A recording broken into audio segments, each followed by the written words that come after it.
Baik, alhamdulillah, salatu wassalamu ala rasulillah, Allahumma alimna ma yanfa'una wanfa'na bima alamtana wa zidna ilman nafi'a ya rabbal alamin. Allahumma zid lana ilma warzuqna fahma ya dzal jalali wal ikram. Teman-teman sekalian, hari ini kita akan berbincang tentang makna al-iqtisad di dalam Al-Quran. Kalau secara sederhana, al-iqtisad itu maknanya adalah ekonomi di dalam bahasa Arab ya. Tetapi iktisad itu rupanya tidak semena-mena kita artikan sebagai ekonomi. Maka kalau teman-teman ikut seminar internasional atau mendaftar di universitas di Timur Tengah misalkan, nanti ada jurusan al-iqtisad al-islamiyah. Al-iqtisad al-islamiyah artinya ekonomi Islam, jurusan ekonomi Islam. Tapi kemudian apakah betul al-iqtisad itu maknanya adalah ekonomi atau al-iqtisad itu memiliki makna yang lain selain dari ekonomi? Ketika saya telusuri bersama teman-teman di semester 8 ya, kita coba buat satu tulisan tentang al-iqtisad. Al-iqtisad itu aslinya tidak sama sekali bermakna ekonomi. Di Al-Quran maupun di Al-Hadis. Jadi kalau kita baca-baca semua, kita tracking semua hadis dan ayat-ayat di dalam Al-Quran, kita menemukan al-iqtisad, kata al-iqtisad itu bukan bermakna ekonomi. Maka sebenarnya al-iqtisad al-islamiyah, ekonomi Islam itu, iqtisad itu bukan ekonomi. Justru maknanya lebih dalam dari ekonomi. Tapi karena nggak tahu gimana kemudian alur ceritanya, hingga kemudian al-iqtisad itu disederhanakan maknanya menjadi ekonomi. Ekonomi Islam ya al-iqtisad al-islamiyah, al-iqtisad al-islamiyah. Tapi coba nanti kita akan lihat beberapa, saya kutipkan beberapa ayat, mungkin 3 ayat yang kita akan coba lihat maknanya al-iqtisad itu apa sih maknanya di dalam Al-Quran. Kok bisa beda antara al-iqtisad di dalam Al-Quran dengan al-iqtisad yang dimaknai sebagai ekonomi. Kalau bahasa Inggrisnya ekonomi kan gampang ya ekonomik gitu. Tapi kalau bahasa Arabnya ekonomi, iqtisad itu kok beda itu. Nggak ada rempet-rempetnya gitu. Nah, nanti kita coba akan lihat di sini. Baik. Ini ayat pertama surat Luqman ayat 19. Beliau ada di prodi, sedang bikin jadwal sidang. Itu Pak Lukman. Kali ini surat Luqman ayat 19. Jadi nama beliau itu nama yang disematkan di dalam Al-Quran. Pak Lukman itu. Namanya sangat sangat indah. Lukman itu adalah seorang yang soleh, kemudian juga memberikan banyak wejangan kepada anak-anaknya, terutama tentang ketauhidan. Jadi kalau teman-teman punya anak nanti, yang ibu-ibu sudah melahirkan anak, yang bapak-bapak sudah mulai cari nafkah untuk anak istri, anak itu pertama kali diajarkan itu bukan abi umi, bukan ayah ibu, bapak ibu. Kalau bisa ajarkan satu kata yang itu benar-benar esensial untuk hidup anak itu. Ajarkan kata Allah itu untuk dilafadzkan anak itu. Jadi kalau anak itu sudah lahir, pertama kali yang didengar adalah syahadat asyhadu alla ilaha illallah wa asyhadu anna muhammadar rasulullah. Kemudian juga ajari Allahu Akbar, Subhanallah, Allah, la ilaha illallah. Itu diulang-ulang, nanti dia akan terbiasa untuk kata-kata itu, dan saya kira itu dampaknya cukup besar kepada psikologi anak dan juga kepada daya pikir anak ke depannya tentang kesadaran bahwa dia itu dilahirkan bukan dari bapak ibunya saja, tetapi ada intervensi lain yaitu Allah Subhanahu wa Ta'ala. Ini termasuk yang dilakukan Luqman kepada anaknya di Al-Quran. Saya minta bantu satu orang ada di sini. Tama Adabi ada, Tama Adabi.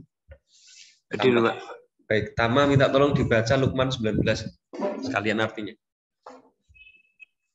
A'udzubillahi minasyaitonir waqsid fi masyika waghdud min sautik inna ankaral aswati la sautul hamir.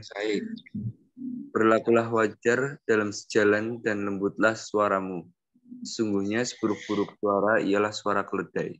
Suara keledai Luqman 19. Tama dulu dari SMA mana Tama? SMK Muhammadiyah 5 Paten. Pondok Pak.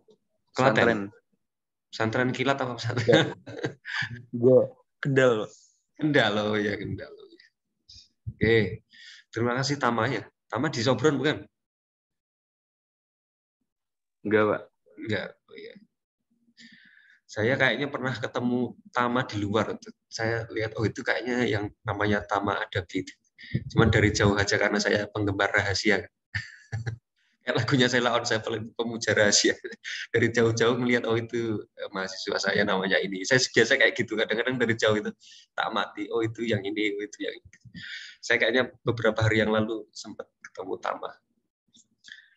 Tapi Tama nggak mengenali saya karena saya menyamar jadi rakyat jelata. Waqsid fi masyika waghdud min sautik inna ankaras aswati la sautul hamir. Waqsud waqsid atau di beberapa hadis ada uksud gitu ya. Nah, ayat ini waqsid fi masyika waghdud min sautik inna ankaral aswati la sautul hamir. Teman-teman kok nggak paham dicatat. Waqsud wa di dalam bahasa Arab itu kalau teman-teman belajar nahwu ya sama Ustadz Haidar, Ustadz Yuli juga dulu pernah ngajar sorof. Wawu itu artinya dan. Cuma di terjemahan Kemenak, saya ngambil ini di Kemenak, dannya hilang. Saya nggak tahu pertimbangannya apa. Jadi di terjemahan Kemenak kok wawunya nggak dianggap di situ ya. Kalau teman-teman punya Quran terjemah bisa dicek. Apakah wawu itu dituliskan dan atau tidak. Cuman di terjemahan Kemenak saya ini saya tulis apa adanya. Waqsid harusnya kan dan berlakulah wajar. Harusnya gitu. Tapi wawunya hilang. Banyak di terjemahan Kemenak itu yang tidak harfiah, yang tidak sesuai hurufnya. Dan dampak penafsirannya juga nanti akan berbeda. Misalkan ada kisah Zulkarnain yang membangun benteng itu, Zulkarnain yang membangun benteng. Itu kan ada dua. Tolong buatkan kami benteng. Saya akan buatkan kalian yang pertama itu adalah sadda. Sadda itu benteng. Diartikan dinding kalau di Kemenak itu tafsirnya artinya dinding. Kemudian Zulkarnain bilang, tidak, saya tidak akan buatkan dinding, saya buatkan rodma. Jadi ada dua, sadda dan rodma di surat Al-Kahfi itu. Sadda yang artinya adalah dinding, rodma itu di Kemenak diartikan sama, dinding juga. Padahal sadda sama rodma itu beda. Kalau saya orek-orek sini. Kalau sadda ini ada dinding, sudah dinding biasa ini. Jadi di sini ada Ya'juj Ma'juj ya, Ya'juj Ma'juj. Terus di sini ada masyarakat itu. Masyarakat. Nah ini Ya'juj Ma'juj nggak bisa nih nembus dinding ini. Anggapannya masyarakat nggak bisa nembus dinding. Tapi Zulkarnain itu berpikir tidak, saya tidak akan buatkan dinding. Saya buatkan rodma, bukan sadda. Kalau ini namanya sadda. Sin. Sadda. Tapi Zulkarnain bilangnya tidak, saya akan buatkan kalian rodma. Rodma. Rodma. Saya akan buatkan kalian rodma. Rodma itu apa? Rodma itu bukan dinding. Kalau dinding itu digoyak-goyak satu kampung aja bisa hancur tuh dindingnya, roboh. Tapi kalau rodma itu bendungan yang nempel di dua gunung, di gunung sini, di gunung. Kemudian di sini tertutup rapat, tidak ada bolongnya. Kalau sadda di sini ada bolongnya. Dinding yang di sini ada pintu air itu loh, bendungan itu biasanya kan ada pintunya. Nah itu sadda. Rodma. Nah dua-duanya ini di terjemahan Kemenak saya tidak tahu kenapa diartikan sama, diartikan sebagai dinding. Padahal sadda dan rodma itu jelas-jelas berbeda. Nah kembali ke sini, waqsud dan berlakulah wajar, berlakulah wajar. Uksud. Nah ini kata ini nanti yang akan kita coba teliti ya, waqsud ini. Qasada, iktisad. Fi masyika di cara berjalanmu. Jadi berlakulah wajar dalam berjalan. Waqdud dan lembutkanlah atau rendahkanlah min sautika dari suaramu. Ini termasuk adab kita ya, kalau ngomong jangan teriak-teriak. Tapi kalau ngomong itu yang lembut, yang santun. Terutama kalau di Jawa itu ya, kita ngomong sama orang tua kok teriak-teriak, kita manggil teriak-teriak ini tidak sopan gitu. Waqdud min sautika inna sesungguhnya ankarol aswati suara yang paling buruk, suara yang paling munkar, yang paling jelek ya. La sautul hamir, la di sini menandakan sungguh. La ini persis dengan inna. Kalau inna itu kan sesungguhnya, artinya sesungguhnya. La itu juga sesungguhnya, sungguh. Tapi di sini tidak ditampakkan artinya. Inna dan la sama. La sautul hamir, hamir itu khimar itu keledai, keledai, hewan keledai. Itu seburuk-buruknya suara. Itu teman-teman kalau lihat keledai di YouTube apa di kebun binatang itu kan suaranya meringkik gitu ya, tidak ada tone yang bisa dinikmati dari keledai itu karena suaranya dianggap buruk keledai. Tapi itu versi manusia ya. Kalau versi keledai itu suara yang paling bagus gitu. Suara yang paling bagus. Baik. Waqsud fi masyika waqdud min sautik inna ankara aswati la sautul. Nah, ini arti perkataannya, tolong diingat-ingat, nanti coba kita pakai, ada kuis di akhir. Waqsid dan berlakulah wajar, uksud, wajar saja. Jadi qasoda al-iqtisad di sini diartikan pertama wajar, iqtisad. Artinya wajar. Al-iqtisad, kewajaran. Fimasyika dalam berjalanmu. Waqdud dan lembutkanlah min sautika dari suaramu. Inna sesungguhnya, kalau bahasa Jawanya ya saat temenik, angkarol aswati seburuk-buruk suara la sautu alhamir, ialah suara keledai. Udah hafal ya akhirnya ya.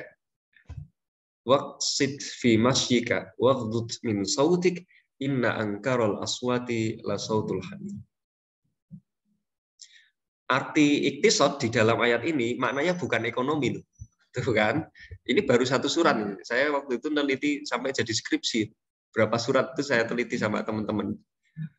Itu bisa semuanya tuh nggak ada yang maknanya ekonomi. Maknanya berlakulah wajar, kemudian menengahlah, kemudian jadilah moderat dan lain-lain. Nah, ini unik, menarik, maka kita angkat di sini. Waqsid fi masyika, berlakulah wajar. Padahal di fakultas-fakultas agama Islam, al-iqtisad al-islamiyah itu ekonomi Islam, kok bisa ya? Nyambungnya dari mana? Nanti kita cari nilai filosofisnya. Di sini kita klik dulu ya, artinya adalah soda itu berlakulah wajar. Berlakulah wajar. Kita keep dulu. Baik. Coba kita lihat tafsirnya. Ini saya kutipkan dari beberapa pakar tafsir, ada Ibnu Katsir dan juga Mustafa Al-Maraghi. Ibnu Katsir, beliau menafsirkan di tafsirnya, waqsud fi masyika itu artinya berjalanlah muqtasidan. Muqtasidan itu berjalan dengan gerakan yang sedang. Nah, tidak terlalu lambat sehingga tampak malas dan tidak pula terlalu kencang sehingga terkesan berlebihan.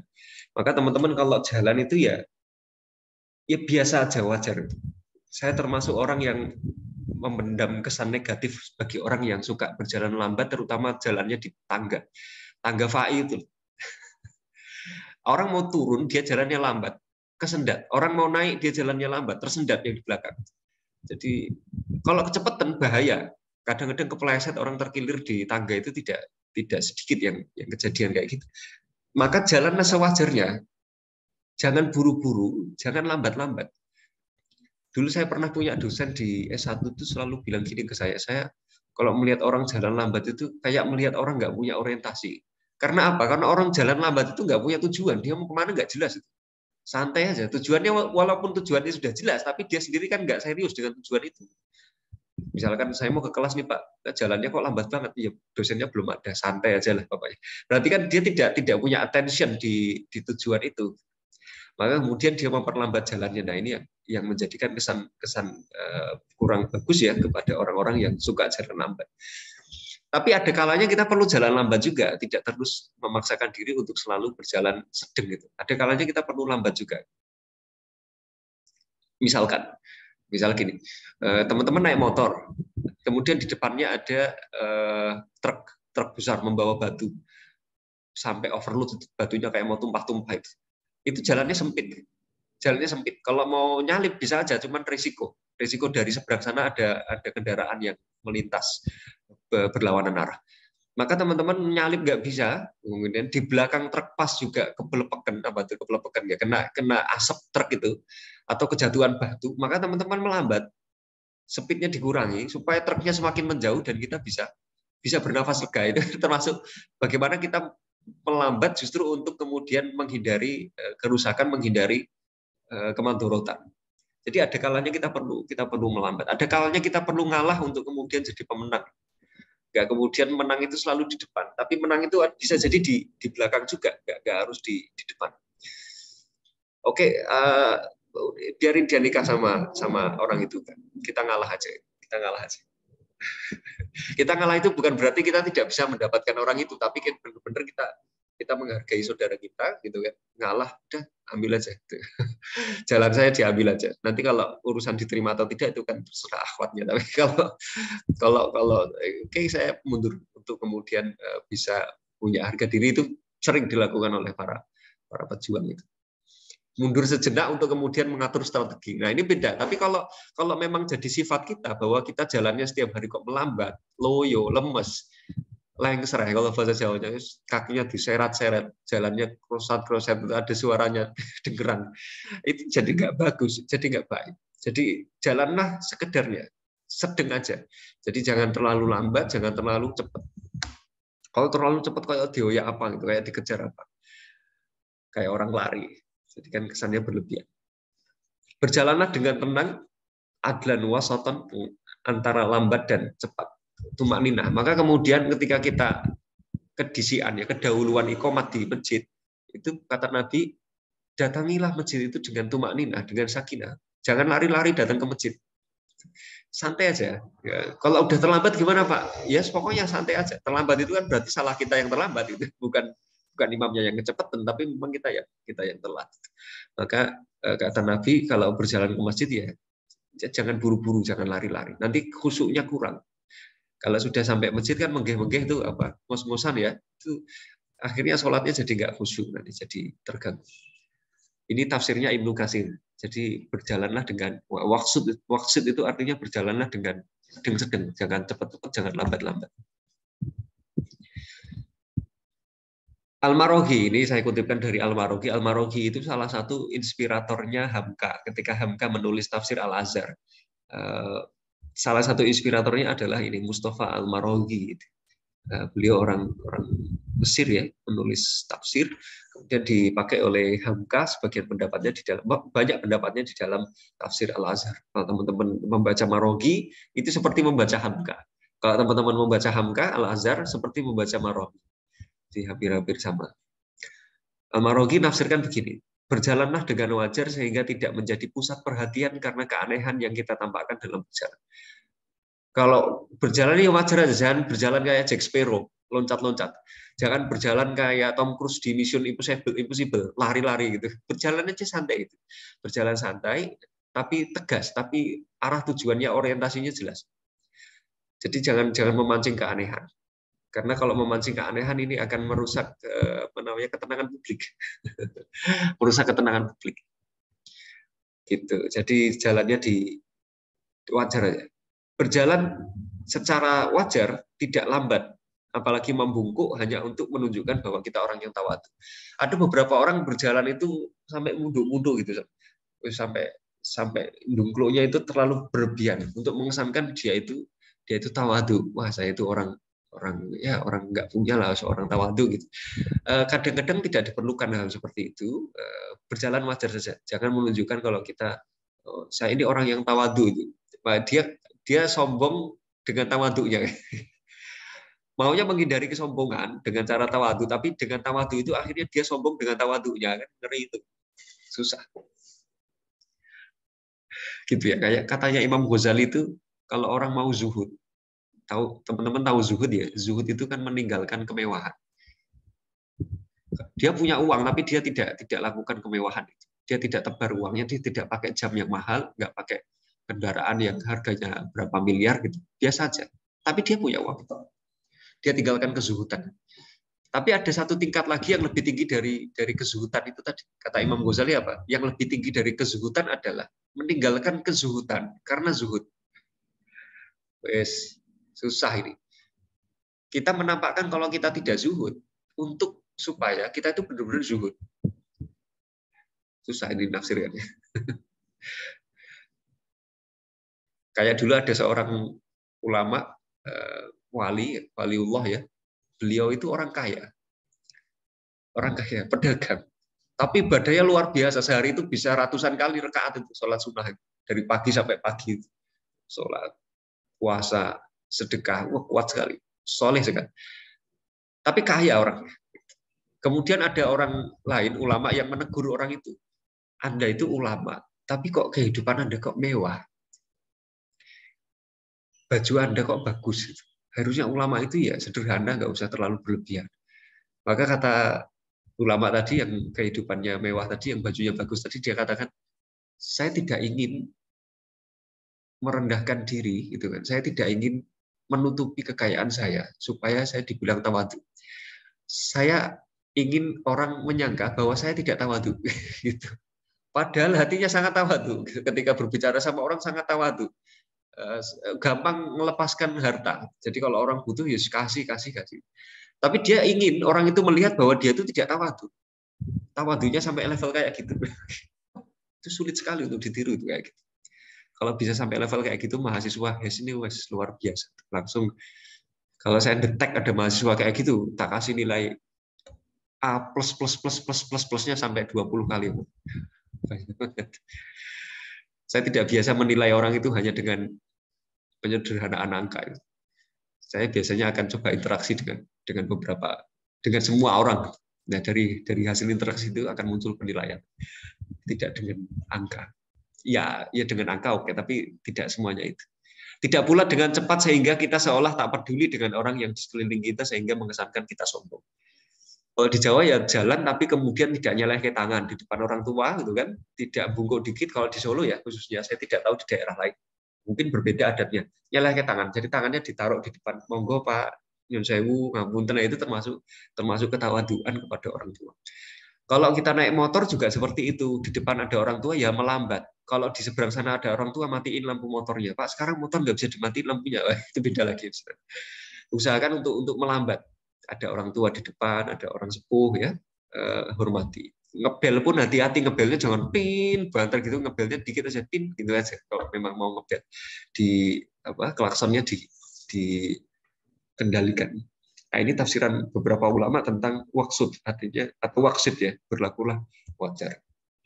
Sekarang An-Nahl ayat 9, kita lihat maknanya. Yang pertama tadi maknanya kan berlakulah wajar ya. Iktisad artinya berlaku wajar. Sekarang yang kedua, saya cuma ambil 3 ayat aja.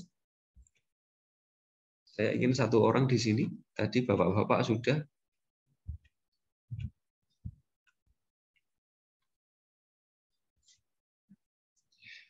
Ada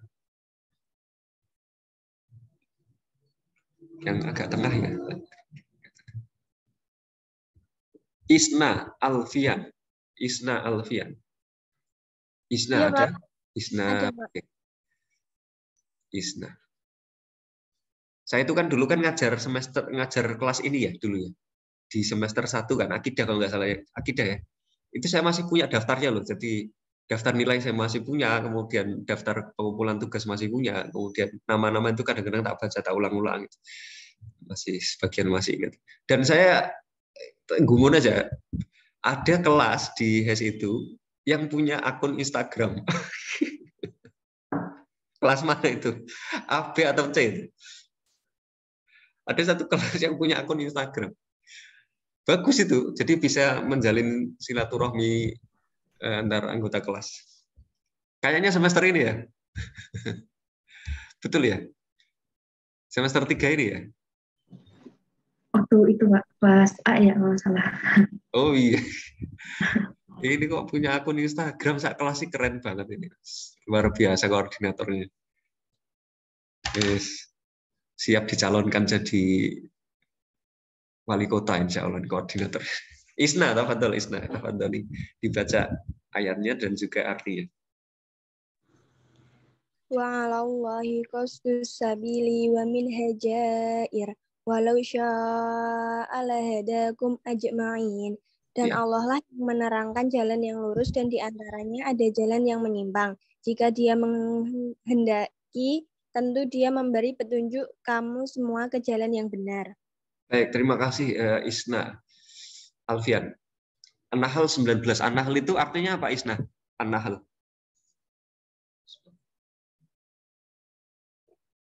Isna. Ya, Pak. An-Nahl artinya apa? An-Nahl. Nggak tahu, Pak. Kan tahu. Kalau tahu nanti ada hadiahnya. Hadiahnya bisa pegang kunci motor. Pegang aja. An-Nahl apa? Artinya ada yang tahu teman-teman? Lebah. Lebah. Lebah, Oh, Pak. tawon, lebah, An-Nahl. Jadi surat An-Nahl. Jadi kalau kita hidup itu ya kayak lebah itu loh. Kalau mencok di mana-mana nggak mematahkan dahan. Kita tinggal di mana-mana tidak merusak ekologis, tidak merusak situasi masyarakat, ya damai. An-Nahl.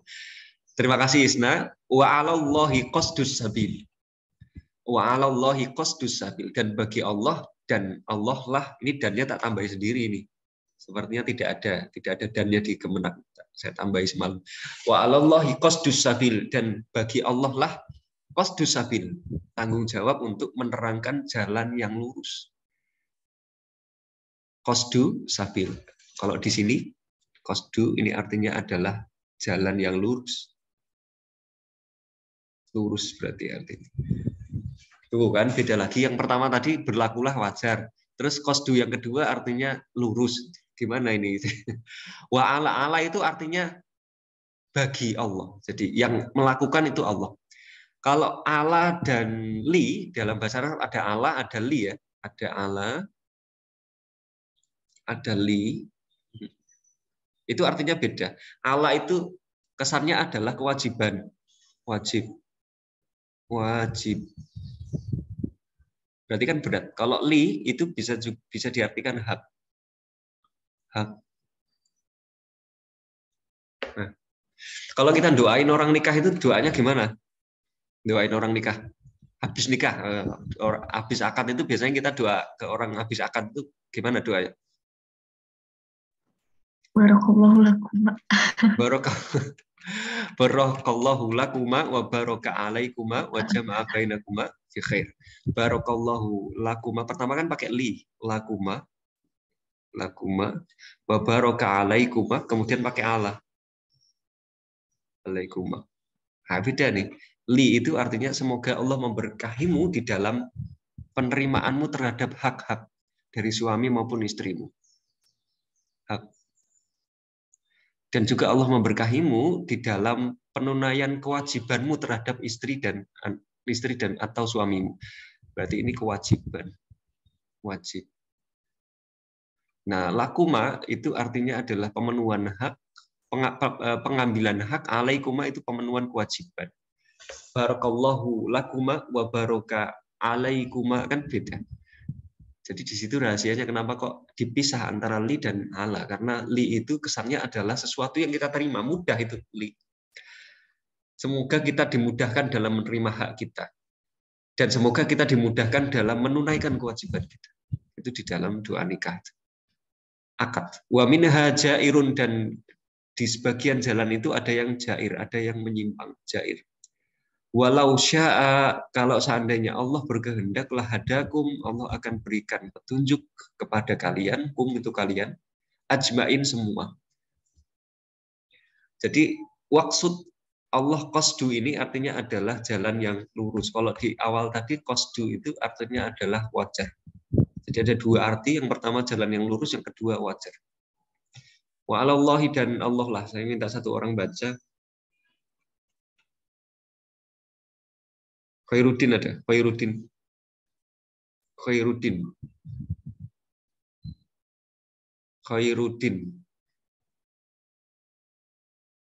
tidak ada, baik. Ada Pak. Oh, ada, oh ya. Baik, Khairuddin. Minta tolong dibaca ini dari atas sampai bawah dan artinya. Wa Allah dan Allah lah qasdu lurus, sabili jalan, as-sabili jalan, wa minha dan diantaranya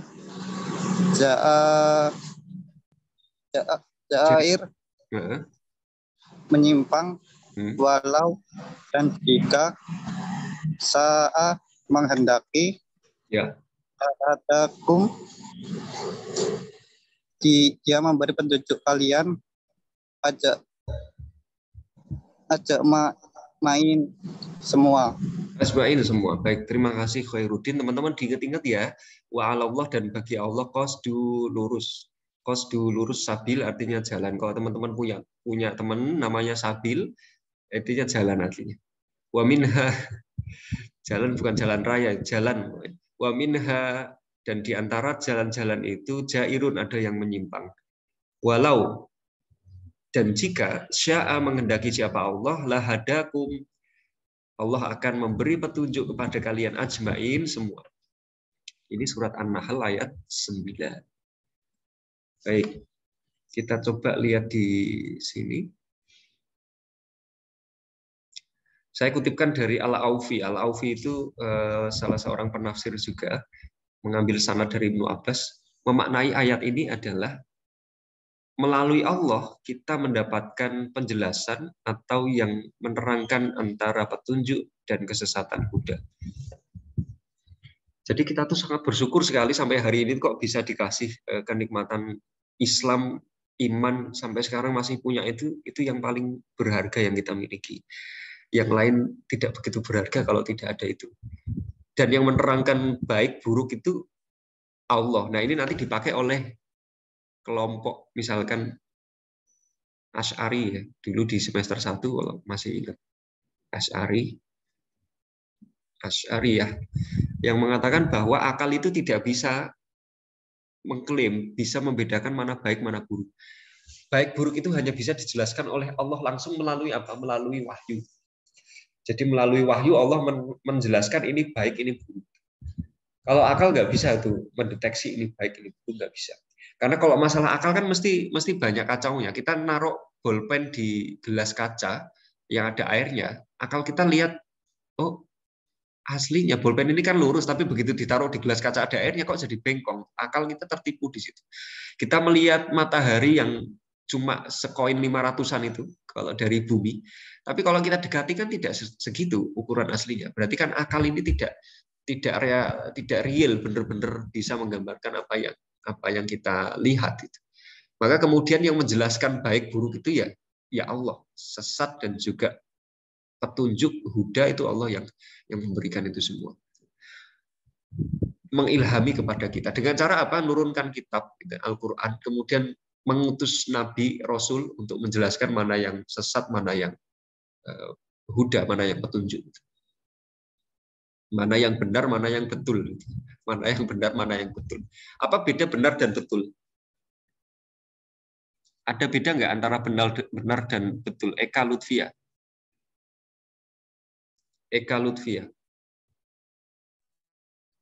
Iya, Pak. Apa bedanya benar dan betul? Sama aja atau beda? Menurut Eka. Mana?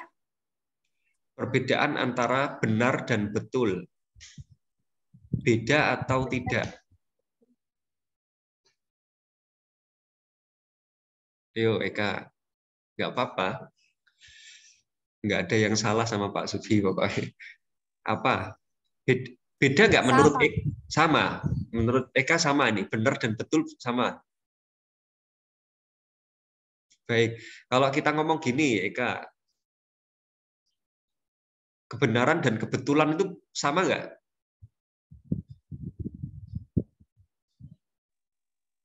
Beda. Tadi katanya sama. Benar dan betul sama apa beda? Beda. Beda. Bedanya di mana? Pak Sufi pagi-pagi marahin mumet aja ya. Di mana bedanya benar dan betul? Nabi itu membawa kebenaran apa membawa kebetulan? Membawa kebenaran. Benaran, oke. Kalau kebetulan nih ketemu Pak Sufi di dapur Solo nih, bisa minta jajak kayak gitu. Kalau kebetulan kayak gitu. Kalau kebenaran ya benar, absolut petunjuk huda. Tapi ya wallahu alam, ada perbedaan antara benar dan betul itu Allah yang maha tahu. Karena Allah yang maha benar-benar betul dan betul-betul benar itu cuma Allah. Yang bisa membedakan mana yang benar, mana yang betul. Gitu ya, ini supaya intermezzo aja, nggak usah tersinggung. Lanjut. Penggunaan kata Allah di pangkal ayat seringkali digunakan dalam arti janji atau pasti, kewajiban. Nah, tadi sudah saya bahas ya, di penggunaan kata Allah nih, di sini. Ya, Allah itu artinya hak, Allah itu artinya wajib. Kalau li itu artinya hak. Li artinya hak. Hak pilih ya berarti boleh diambil, boleh tidak. Tidak dengan wajib pilih. Lanjut, Fatir 32. Fatir 32. Agak panjang ini.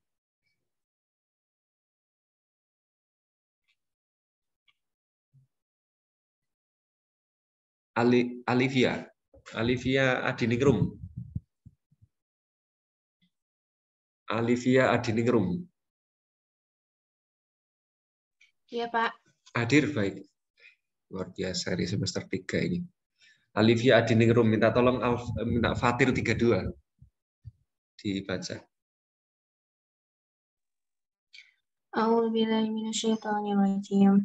Summa awrasna kitabal ladzina astafaina min ibadina faminhum nafsihi wa minhum muqtasid wa minhum sabiqum bil khairati bi idznillah. Dzalika huwal fadlul kabir. Ya. Artinya Kemudian kami wariskan kepada orang-orang yang kami pilih di antara hamba-hamba kami. Lalu di antara mereka ada yang menzalimi diri sendiri, ada yang pertengahan, dan ada pula yang lebih dahulu berbuat kebaikan. Dengan izin Allah, dianugerahkannya kitab suci adalah karunia yang besar. terima kasih Alivia Adiningrum. Bagaimana caranya saya membedakan ada beberapa Alivia di semester 3? Apakah semua panggilannya sama Alivia gitu? Kalau Adiningrum, Alivia Adiningrum panggilannya siapa? Alifah, Pak. Oh, itu Alifah ya, bukan Alivia ya? Bukan, Pak. Oh, Alifah ada beberapa nih. Gimana caranya saya membedakan? Yang lain panggilannya Alifah juga sama. Alifah. Nah. Oh, Alivia ada 2, Alifah ada 1. Oke, baik. Supaya nanti harus ketemu orang yang bisa membedakan. Kalau nama itu kadang-kadang menipu. Terima kasih Alifah. Summa, kemudian aurosna kami wariskan. Aurosna, cara nginget-ingetnya aurosna itu warisan itu loh, waris, kami wariskan. Alkitab alladzina astafaina min ibadina, kepada orang-orang yang kami pilih dari hamba-hamba kami. Para rasul itu ya, para ahli kitab dapat kitab, itu dapat warisan kitab. Alladzina kami pilih, yang kami pilih. Faminhum, maka sebagian dari orang yang kami pilih itu zalimun li nafsih.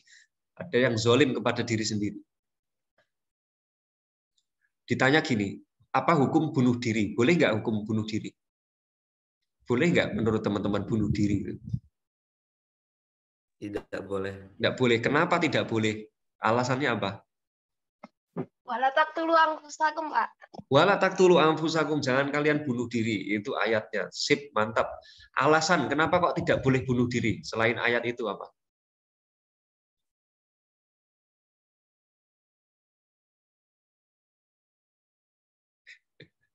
Zalimul linafsi, Pak. Zalimun li nafsi, karena zalim kepada diri sendiri. Sebenarnya gini loh, bener itu zalimun li nafsi gitu ya. Itu badan siapa tuh? Ini saya Pak Subhi punya kepala, punya badan, punya fisik ya. Ini raga ini punya siapa? Punya Pak Subhi bukan?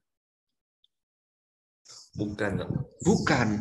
Kok dirusak gitu loh. Sudah bukan punya kita, kok kita ngerusak. Kita bilangnya gini, ada orang yang bunuh diri bilangnya gini. Waktu itu ada artis Korea ya. Artis Korea yang gantung diri itu. Saya nggak tahu namanya, lupa. Itu susah banget namanya. Itu dulu ketika mau bunuh diri, dia pakai surat. Ini adalah pilihan hidup saya. Ini pilihan saya. Saya bebas terhadap diri saya sendiri. Loh, itu kan bukan diri dia, bukan raga dia, kok diaku-aku sebagai punya dia lah. Itu kan pikiran yang keliru gitu. Jadi maka bedanya orang Islam sama orang yang tidak punya agama itu, kita menganggap diri kita ini bukan punya kita absolut, kita ini punya Allah. Maka ini amanah, ini raga yang dititipkan ke Allah kita itu amanah, perlu kita jaga.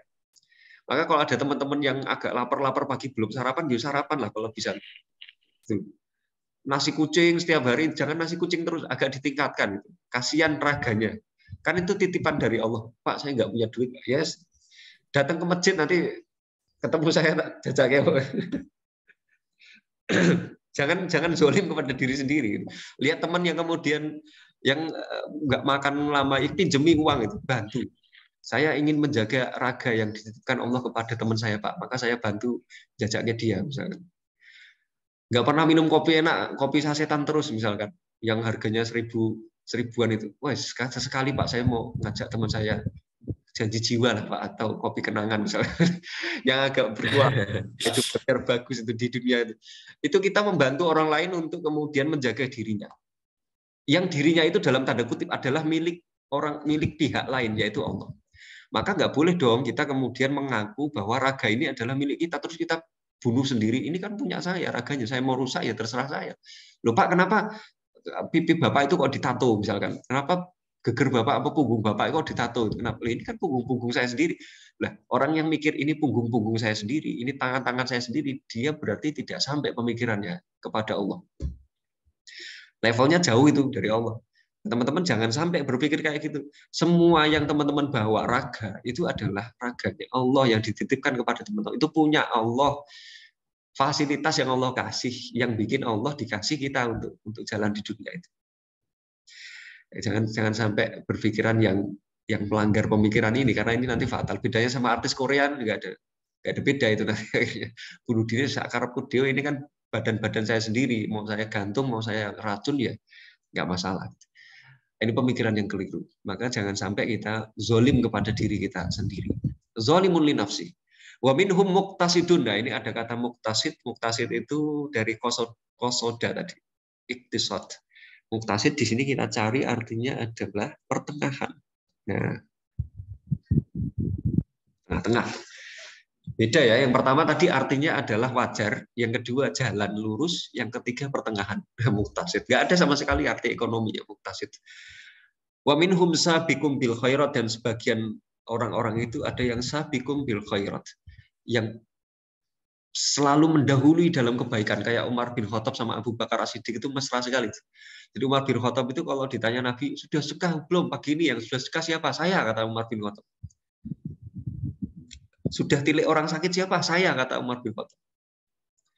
Gak taunya sebelum Umar bin Khattab, Abu Bakar udah duluan itu. Sebelum subuh Abu Bakar udah muter-muter. Begitu perang Khandaq dulu, Khandaq sama Tabuk. Ketika Tabuk dan Khandaq itu kan susah itu keadaannya. Madinah dikepung ya. Habis-habisan itu. Maka ada civil war itu dulu, perang sipil. Itu kan ditanya sama Nabi, siapa yang mau menginfakkan hartanya di jalan Allah untuk biaya militer ini, perang kita dikepung oleh musuh. Saya, kata Umar bin Khattab, saya infakkan separuh harta saya untuk Allah dan Rasulnya, kata Umar. Abu Bakar nggak tahunya saya Nabi, saya infakkan, berapa mau kau infakkan wahai Abu Bakar? Semua harta saya tanpa sisa saya kasih ke Allah dan Rasulnya. Nah, model-model Abu Bakar As-Siddiq ini sabiqum bil khairat, jadi selalu mendahului dari dalam kebaikan. Nah, teman-teman gitu juga. Siapa yang hari ini sudah sholat duha? Saya Pak, sudah sholat duha. Berapa rakaat? 2 rakaat Pak. Ada yang lebih 4 rakaat Pak. Ada yang lebih 12 rakaat Pak. Sabiqum bil khairat, karena waktu kita tidak banyak dan kita harus segera untuk noto awak, karena malaikat maut itu juga kapan-kapan bisa menjemput kita kapanpun, dimanapun keadaannya. Kita tidak bisa memprediksi ya. Kemarin hari Sabtu, Jumat apa Sabtu itu kemarin yang Malang itu tragedi Arema kemarin. Kita juga turut berbelasungkawa ya kepada teman-teman kita yang di Malang kemarin, sekian ratus itu meregang nyawa di stadion. Mudah-mudahan Allah terima amal-amal kebaikannya dan Allah tempatkan di posisi yang terbaik di sisi Allah. Bagaimanapun keadaannya kita husnudzon, mudah-mudahan Allah angkat semua derajatnya dan Allah berkahi keluarga-keluarga yang ditinggal gitu. Nggak tahu kita kapan kita meninggal. Bisa juga meninggal di stadion, bisa juga meninggal di kelas, bisa juga meninggal di warung dimsum, bisa juga meninggal di warung kopi Aceh, misalnya macam-macam. Maka dari itu, kalau bisa sabiqum bil khairat, selalu unggul dalam kebaikan. Biiznillah, semuanya dengan izin Allah. Dzalika, hal tersebut, huwa adalah al-fadlu al-kabiru, anugerah yang besar, karunia yang sangat besar. Zalimun li nafsih, zalim kepada diri sendiri, summa kemudian aurosna, waris, ini berarti kami wariskan. Diingat-ingat nanti tak tanya terakhir, Alkitab artinya kitab, alladzi yang, kalau alladzina berarti mereka itu yang, Alladzi artinya yang. Alladzi. Kemarin waktu itu ketemu sama mahasiswa lagi berduaan di Masjid Sudalmiyah Rais di Kampus 2. Tak berkot, loh kok berduaan bukan mahramnya? Lagi ngapain ini?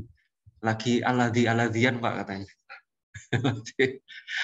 Yang-yangan. Alladzi kan yang, alladzi-alladzian. Alladzian syar'i katanya, yang-yangan yang syar'i di depan masjid. Dibuka dengan basmalah, diakhiri dengan hamdalah. Dan doa kafaratul majlis.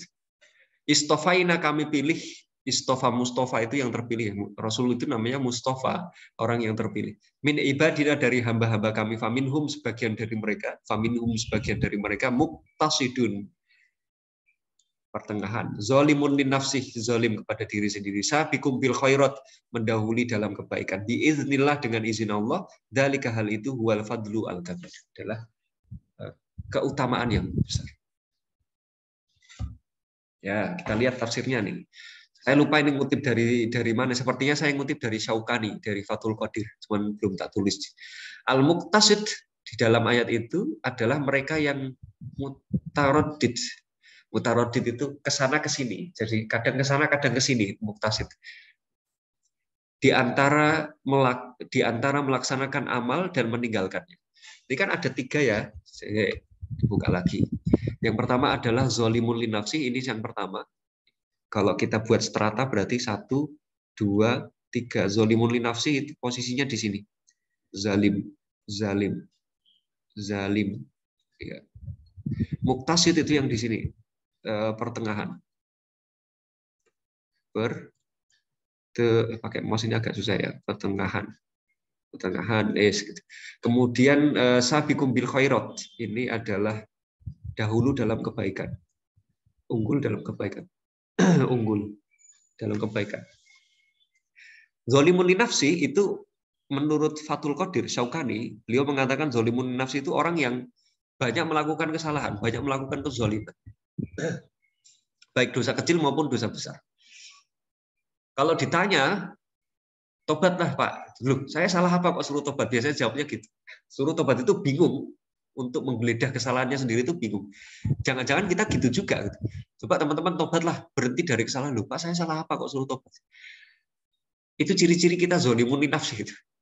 Termasuk azab itu termasuk azab Allah yang disegerakan adalah kita melakukan kesalahan, tapi kita tidak tahu kalau kita melakukan kesalahan. Itu cukup menjadi siksa bagi kita.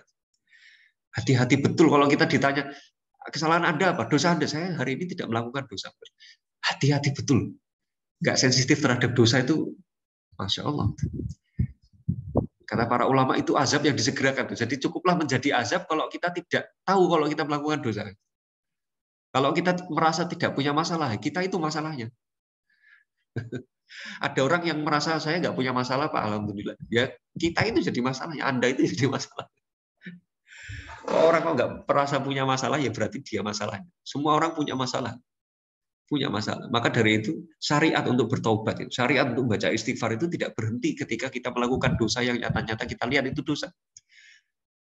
Doanya itu apa? Allahumma inni a'udzubika min an usyrika bika syai'an a'lam wa nastaghfiruka lima la a'lam. Jadi aku berlindung kepadamu ya Allah untuk dalam melakukan kesyirikan. Kalau saya melakukan kesyirikan yang saya tahu itu syirik, dan melakukan kesyirikan kalau saya melakukan kesyirikan saya nggak tahu kalau itu syirik, saya juga berlindung kepadamu ya Allah. Nah, ini orang zalimun li nafsi di levelnya paling bawah nih. Kayaknya kebanyakan kita di sini. Bismillah, mudah-mudahan segera terangkat. Zalimun li nafsi, banyak melakukan kesalahan. Dosa-dosa kecil dikoleksi. Akhirnya jadi dosa besar.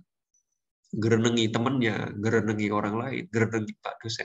Misalkan, Pak dosen kayak kok koyok gini gitu. Oh, teman saya kok itu kayak gitu ya. Pupurannya kok tebel men itu kayak gitu ya. Kemudian kok dia kok cara jalannya gitu. Dia kok HP-nya mahal, dia kok begini. Gerenengi orang itu juga. Jadi zalimun li nafsi itu, hati-hati. Yang kedua, naik pertengahan. Kadang-kadang melakukan kebaikan, kadang-kadang zalim kepada diri sendiri. Zalim kepada diri sendiri bukan hanya bunuh diri ya. Melakukan dosa itu zalim kepada diri sendiri. Walaupun kezaliman itu berdampak langsung misalkan kepada orang. Kita mukul orang yang tidak salah apa-apa kalau kita pukul orang itu. Secara sekilas kayaknya kita zalim kepada orang, tapi itu zalim pada diri kita sendiri. Itu tangan kan punya Allah tuh. Titipan dari Allah kan, kemudian kita pakai untuk mukul orang.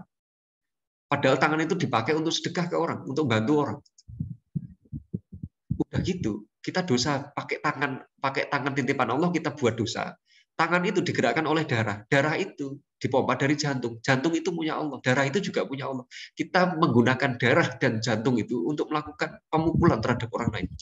Saraf-saraf yang ada di tangan itu kita gunakan untuk gerak juga, untuk memukul. Itu juga punya Allah juga saraf-sarafnya. Kita gunakan untuk zalim juga kepada orang lain.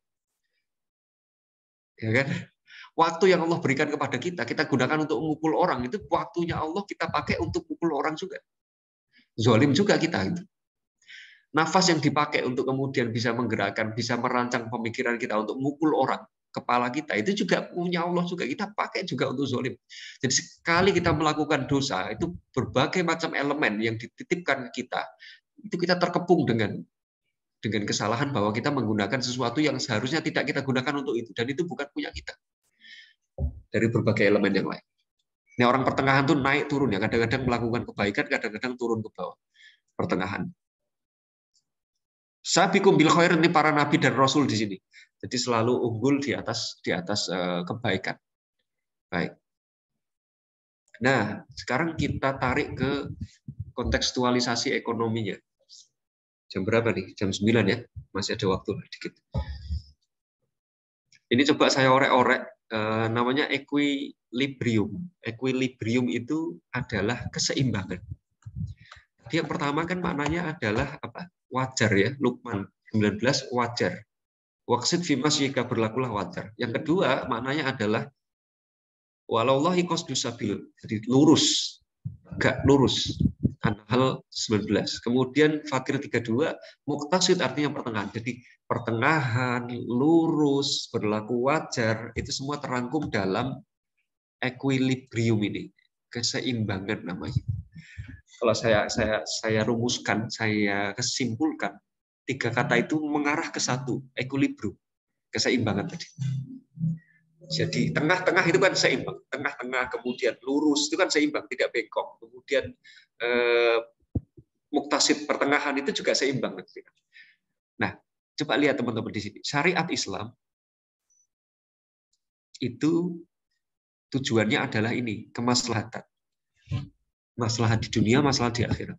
Orang itu kena kemaslahatan, tidak kena bahaya. Kemaslahatan itu kebalikan dari bahaya. Madharat, bahaya. Nah, untuk mencapai kemaslahatan ini, syariat memerlukan jembatan. Jembatan itulah yang disebut dengan keseimbangan. Keseimbangan ini adalah sunatullah. Semua yang ada di alam raya ini harus seimbang. Kalau tidak seimbang, maka dia incoherence. Tidak menemukan keseimbangannya. Alam semesta itu kalau nggak fine tuning, tidak benar-benar setelannya itu seimbang, itu tabrakan satu sama lain. Tabrakan. Bumi, bulan, matahari, segala macam objek langit itu kalau tidak seimbang, itu mesti kelempar objeknya. Tabrakan ke tempat yang lain. Semua alam semesta itu seimbang. Itu sunatullah. Kalau tidak seimbang, maka ada nanti inkoherensi dan ini akan berakibat chaos nanti, ketidakteraturan. Maka untuk sampai kemaslahatan kita perlu seimbang. Kemaslahatan adalah dasar dari tindakan ekonomi kita. Segala macam perilaku ekonomi harus didasarkan oleh kemaslahatan. Boleh nggak kita jual saham Hollywing misalkan, bir? Nggak boleh karena tidak kemaslahatan itu. Itu menjual minuman keras itu bisa merusak akal.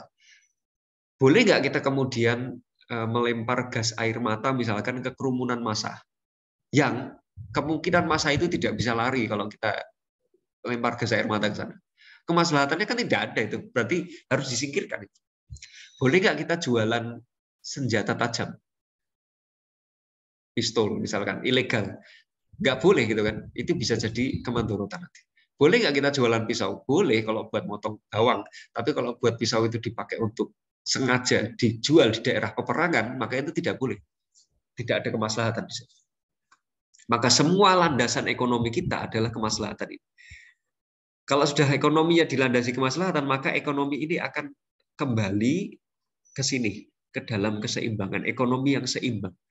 Ekonomi yang seimbang itu satu garis lurus dengan yang namanya dengan equilibrium.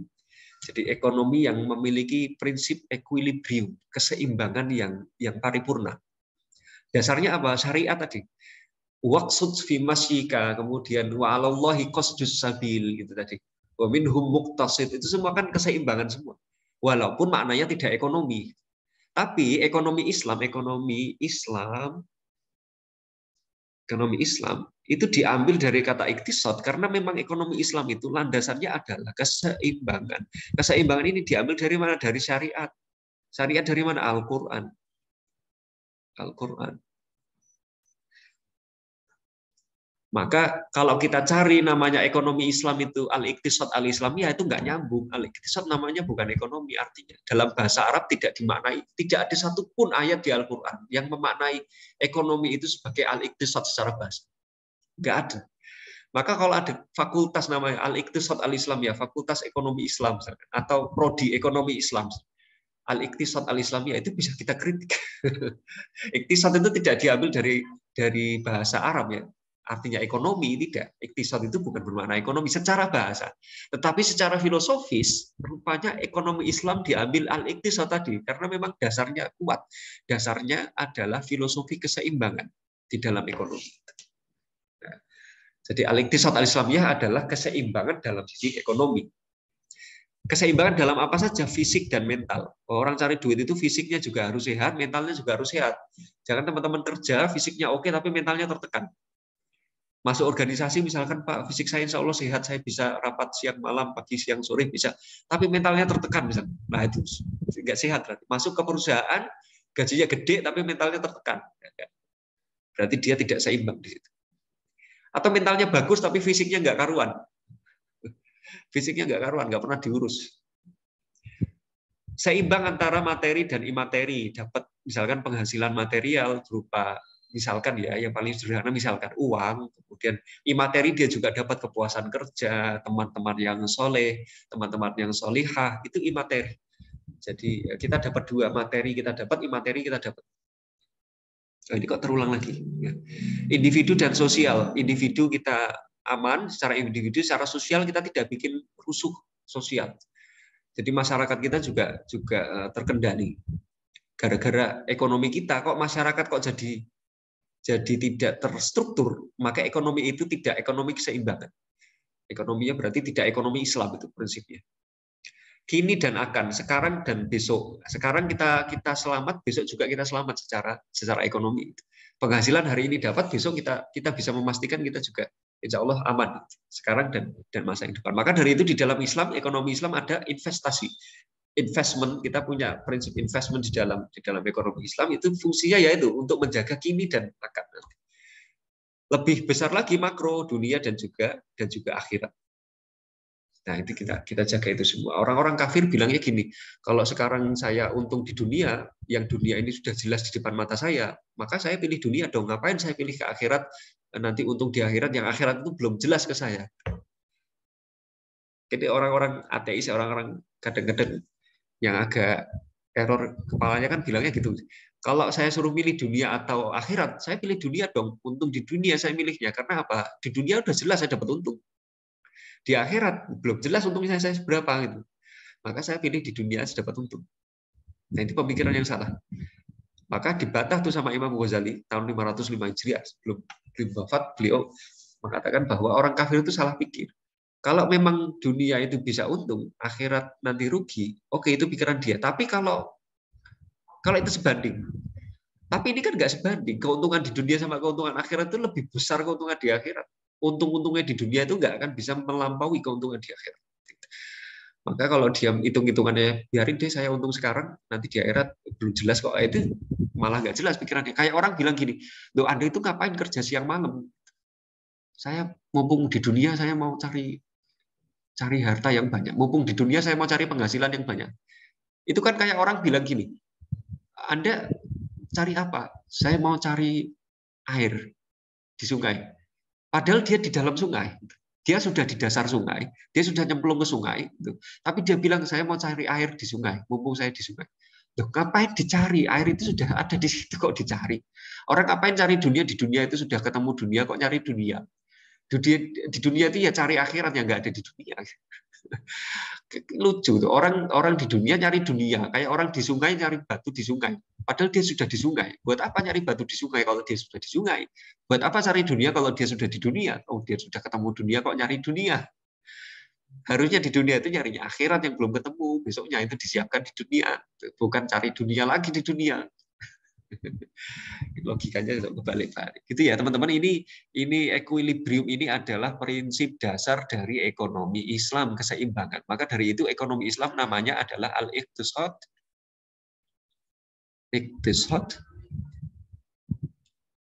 al-Islami.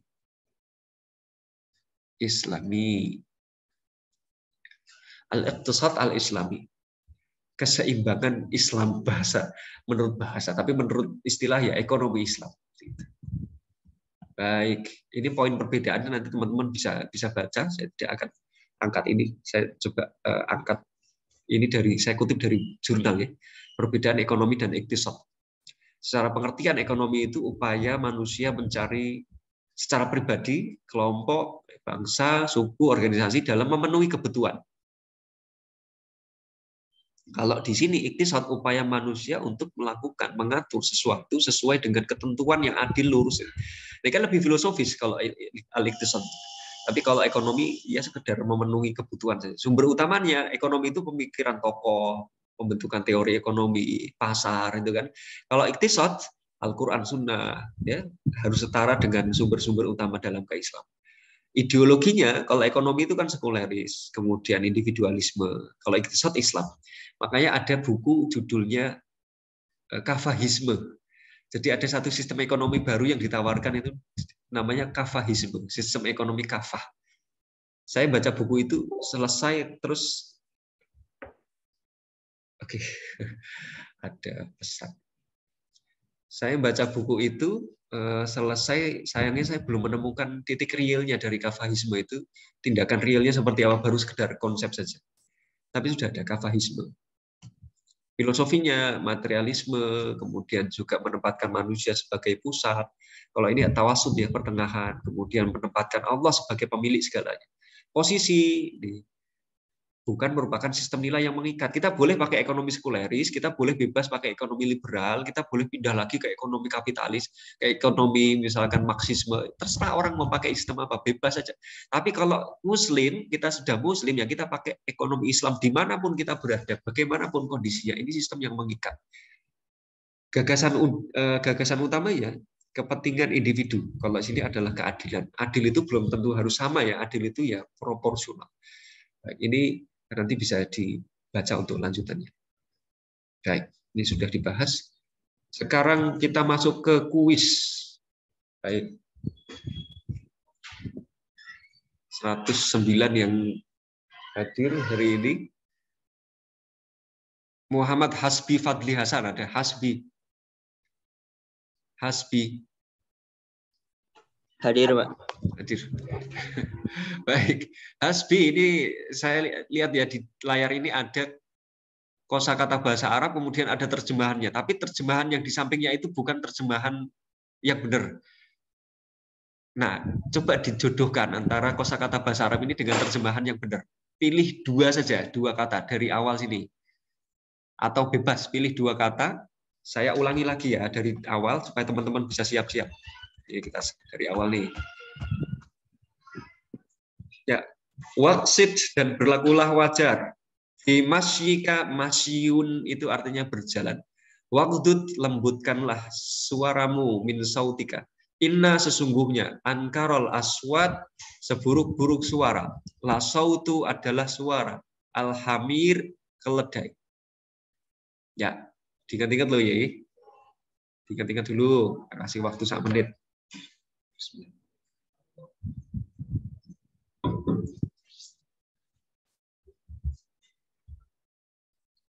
Nanti saya panggili satu-satu. Sampun, sudah? Baik, kita geser lagi. Walallahi dan Allah lah, bagi Allah, qasdu, lurus apa as-sabili, jalan yang lurus. Sabil jalan, qasdu lurus. Wa minha dan diantara jalan itu jairun, ada yang menyimpang, jair. Walau dan jika sya'a menghendaki siapa Allah, lahadakum, dia akan memberi kalian petunjuk, kalian ya, ajma'in, semua. Diingat-ingat dulu. Sebelum Hasbi nanti menjawab 2.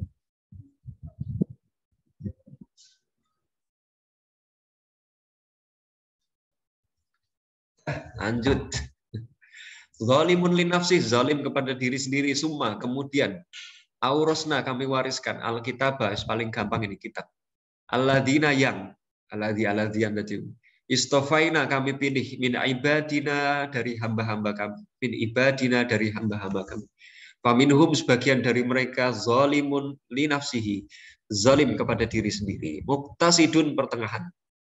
Sabikum bil khairat, mendahului dalam kebaikan, biiznillah, izin Allah. Dzalika, hal itu, huwa, yaitu adalah al-fadlu al-kabiru, keutamaan yang besar. Ya, diingat-ingat dulu.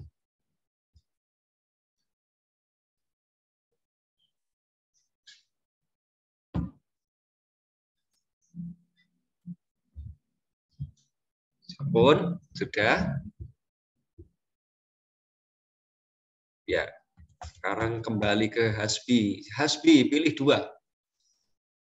Baca Arabnya, mau pilih yang mana? Silahkan, terjemahkan langsung. Hasbi, mau naik nggak Hasbi? Hasbi? Baik, Pak. Bentar, Pak. Masih mikir, oke. Al-Hamir, Pak. Mana? Al-Hamir, ya ini ya. Artinya apa? Ya, keledai. Keledai. Nah, ke sini. Lagi, satu lagi.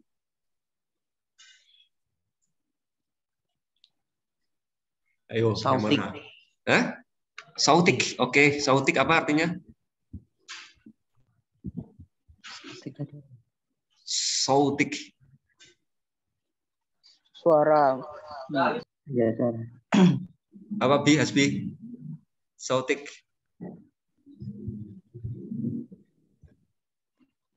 Sautik itu kalau orang sakit itu loh, datang ke dokter terus disautik. Suara. Iya, Pak, suara. Suara. Ini sautik dari suara tadi. Suara dapat 2 ya, sudah. Hasbi sudah dapat 2. Terima kasih Hasbi. Selanjutnya cari yang lain. Siapa ini? Asma. Asma Khairunisa. Saya. Ya, Asma, pilih yang mana? Yang waksid. Yang mana? Waksid. Waksid, artinya apa waksid? Dan berlakulah wajar. Dan berlakulah wajar. Mana tuh terjemahannya? Oh ya, di sini. Waksid dan berlakulah wajar. Oke, sudah satu lagi. Asma. Sebentar. Jangan lama-lama pakai istikharah segala. Yuk.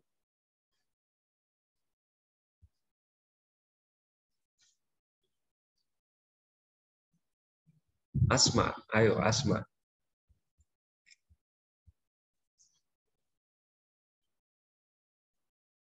Halo, Asma, kalau enggak?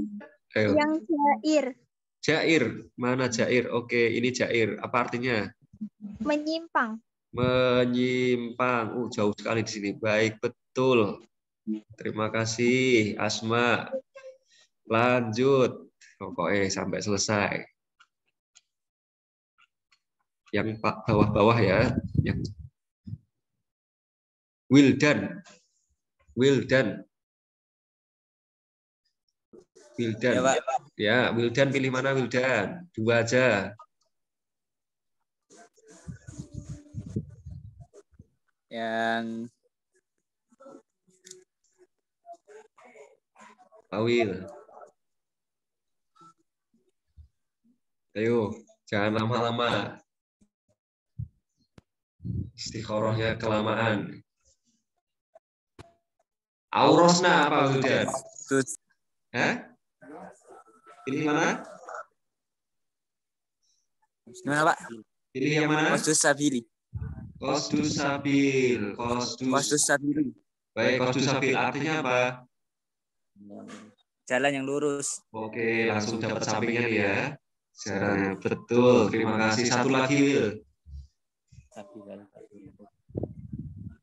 Kabiru. Kabirun. Apa artinya kabir? Besar. Besar. Oh, jauh di sini ya. Baik, kabir besar. Terima kasih, Wildan. Jawabannya mantap. Baik. Lanjut. Dita. Waduh, Dita Nurul. Sini ya.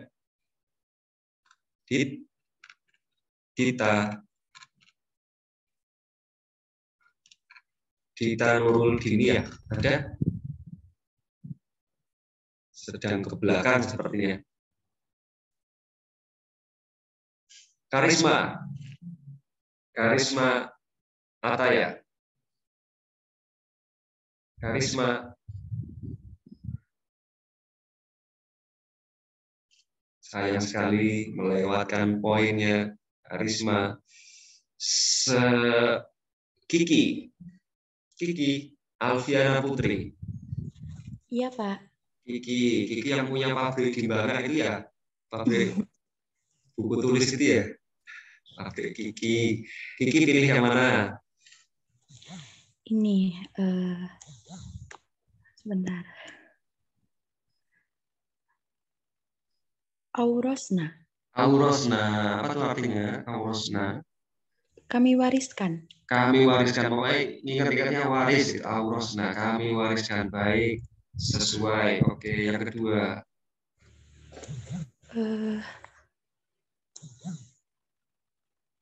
Min ibadina. Apa itu artinya? Dari hamba-hamba kami. Dari hamba-hamba kami di atas ini. Baik, terima kasih Kiki. Luar biasa.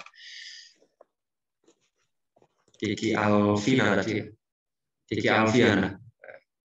Lanjut.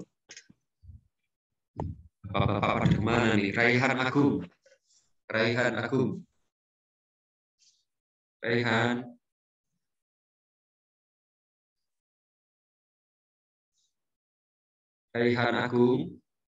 Tidak ada, sayang sekali.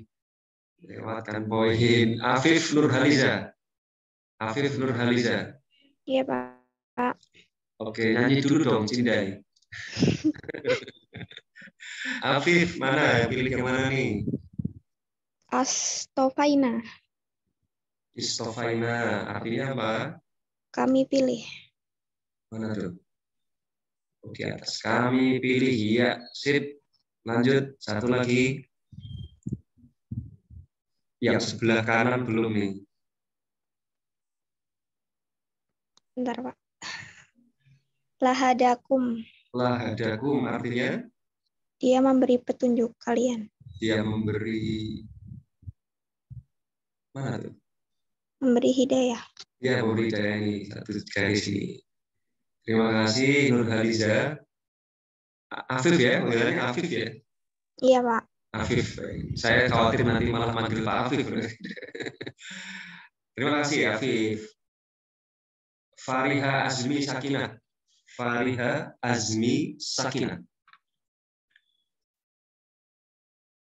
Fariha ada? Baik, saya Ada, Pak. Ada, oke. Fariha silahkan pilih. Yang dolimu nafsi. Dolimul nafsi, apa artinya? Zalim kepada diri sendiri.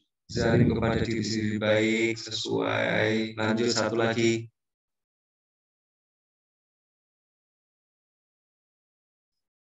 Satu lagi.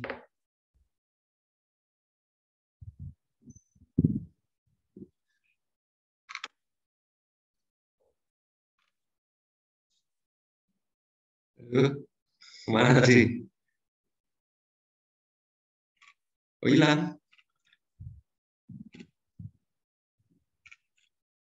Oke, hilang. Putus atau gimana? Ya, ada, Pak. Oh, masih. Ya. Sabiqum bil khairat. Makna artinya apa? Mendahului dalam kebaikan. Mendahului dalam kebaikan. Mantap. Oke, terima kasih. Sudah menjawab dengan baik. Terakhir.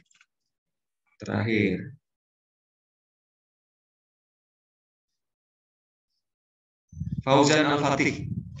Fauzan Al-Fatih.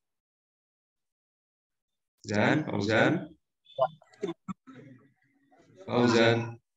Iya, Pak. Oke, Fauzan tinggal 2 nih. Muktasid artinya apa Muktasid, Fauzan? Muktasid pertengahan, Pak. Pertengahan. Terakhir apa? Al-Fadlu. Al-Fadlu keutamaan, Pak. Keutamaan. Semester 3 ini keren-keren. Masya Allah dari Al-Azhar. Dari Azhar, lulusan Azhar. Al-Azhar Sifabudi.